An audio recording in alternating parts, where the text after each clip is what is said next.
Alas 4 pa nga lang, gising na ang batang ito. Ang sarap kagat-kagatin.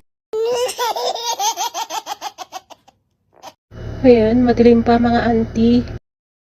So, ang gagawin natin ay iprito ako ng saging.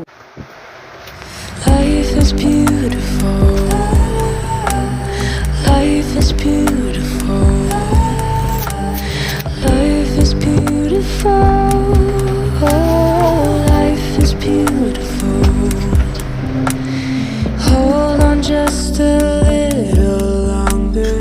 Time will help you see it's all a matter of perspective. Don't forget to breathe.